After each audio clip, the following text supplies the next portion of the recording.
मैं अपनी फैमिलीज को भी बोलता हूं कई बार कि अपनी प्रेयर को लिखो, सोचो नहीं, लिखो, प्रेयर पॉइंट्स लिखो। उन प्रेयर पॉइंट्स के सामने कौन सा बाइबल का वचन है उसे लिखो। जब उस प्रेयर पॉइंट को करो, बाइबल के उस अध्याय को खोलो।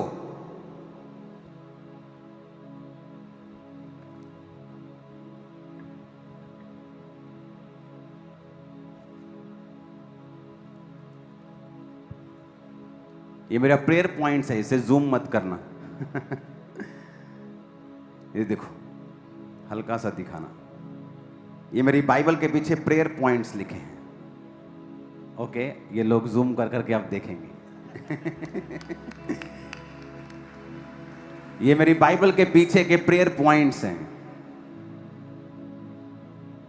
और जब मैं प्रार्थना के लिए बैठता हूं, इन्हें एक प्रेयर पॉइंट को करता हूं, उसके अनुसार कौन सा वचन मुझे सपोर्ट करता है, फिर उसको खोलता हूं, फिर वो प्रेयर पॉइंट उस वचन के साथ करता हूं, फिर नेक्स्ट प्रेयर पॉइंट, फिर अगला प्रेयर पॉइंट। यीशु मसीह ने कहा, अन्य जातियों की तरह प्रार्थना में बक मत करो। कई बार हम बक करते हैं और हमारी प्रार्थना को सपोर्ट करने वाला वचन हमारे मुंह में नहीं होता। जज को जितना मर्जी पता हो कि ये आदमी बेकसूर है, लेकिन अगर उसका वकील अच्छे से केस हैंडल नहीं कर पाता है, वो व्यक्ति सही होते हुए भी गुनहगार साबित हो सकता है, या उसका केस लंबा खिंच सकता है। बाइबल कहती है, अपना प्रमाण मुझे दो। आप प्रमाण देते हैं अपना, बाइबल के परमेश्वर, तेरे वचन में यह लिखा है कि गर्भ का फल यहोवा की ओर से प्रतिफल है। तेरे वचन में लिखा है कि धर्मी की संतान आशीष पाएगी। तेरे वचन में लिखा है कि तेरा वंश पृथ्वी के ऊपर प्राकर्मी होगा। प्रभु, अगर मेरा वंश है ही नहीं तो प्राकर्मी कैसे होगा? मुझे वंश दे। एक औरत जिसके पास बेबी नहीं, वो इस तरह से प्रार्थना कर सकती है।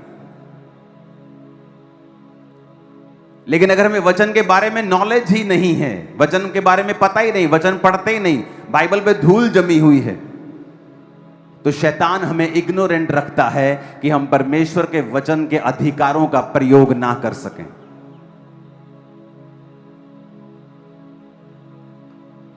परमेश्वर ने आज आपकी बीमारी के लिए कुछ नहीं करना है, उसने आज आपकी तकलीफ के लिए कुछ नहीं करना, वो ऑलरेडी कर चुका है। उसने अपने कामों को खत्म करके क्रूस पर बोला था, इट इज फिनिश्ड। अब हमें उन खत्म किए कामों के ऊपर बिलीव करना है और उन खत्म किए कामों पर विश्वास करके, उन्हें अंगीकार करके, उनकी घोषणा करके, उसके अनुसार जीवन को बिताकर उन सब चीजों को प्रैक्टिकली अपने जीवन में पूरा होते हुए देखना है। हालेलुया। आप कभी ग्रेटनेस की उस पोजीशन पे नहीं जा सकते हैं अगर आप परमेश्वर के वर्ड को फॉलो नहीं करते हैं। हर बेदारी परमेश्वर के वचन से शुरू होती है, हीलिंग प्रभु के वचन से शुरू होती है, ग्रेटनेस परमेश्वर के वचन से शुरू होती है।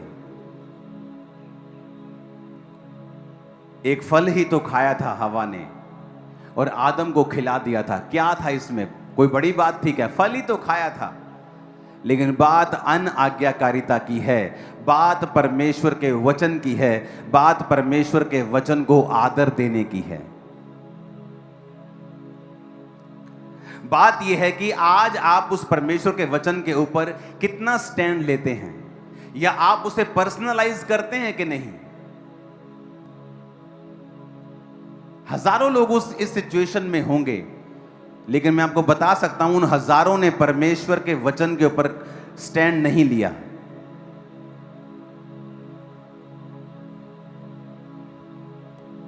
आज जो भी बदलाव होते हैं अमेरिका के, आज जब आप बेदारी देखते हैं, वहां पे ईसाई लोगों को देखते हैं, क्रिश्चियन लोगों को देखते हैं सड़कों के ऊपर प्रार्थना करते हुए, बिलियनियर मिलियनियर सड़कों के ऊपर खड़े होकर प्रार्थना करते हैं, वहां विश्वासी जीवन जीते हैं।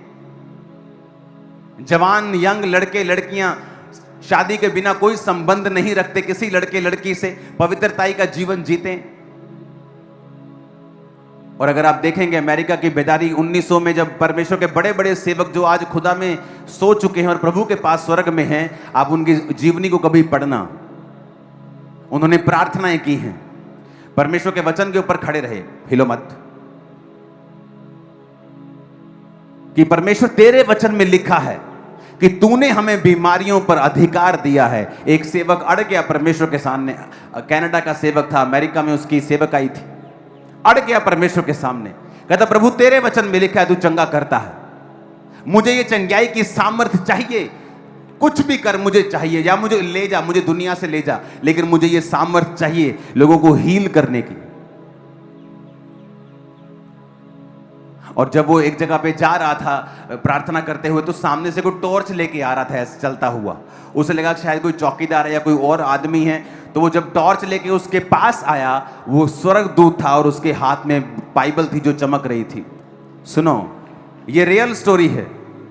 और उसने उस परमेश्वर के संत को कहा, परमेश्वर के दास को कहा कि आज लोगों के अंदर समर्पित जीवन नहीं है, आज लोगों ने अपना समर्पण परमेश्वर के सामने नहीं किया है, इसीलिए वो प्रेरितों के काम वाली सामर्थ्य भी उन पास्टरों की लाइफ पे नहीं है। वो ये कहकर स्वर्गदूत गायब हो गए और बाइबल भी गायब हो गई। और उस सेवक ने परमेश्वर के दर्शन को समझ लिया कि मैंने जो परमेश्वर के सामने जिद करके प्रार्थनाएं की हैं, परमेश्वर ने मुझे उसका उत्तर दिया है। और उसने प्रेयर्स करनी स्टार्ट की और एक स्ट्रॉन्ग हीलिंग अनॉइंटिंग उसकी लाइफ में आए और काम करे। अब ये हिस्ट्री में रिकॉर्ड है और सारी रिटन चीजें हैं। 1905 में जिस शहर में वो सेवा करने लगा था, वहां पे 1 लाख रिटन मिरेकल्स उसकी सेवकाई में हुए थे।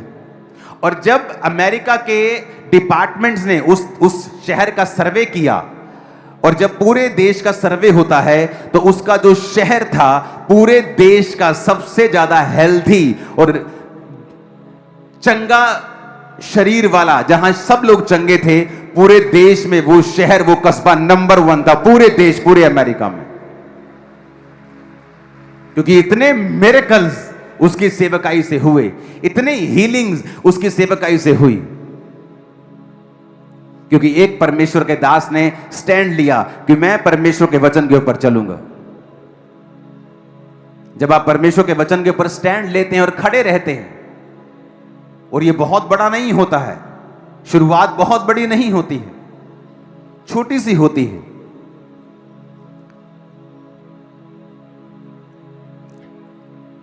हालेलुया।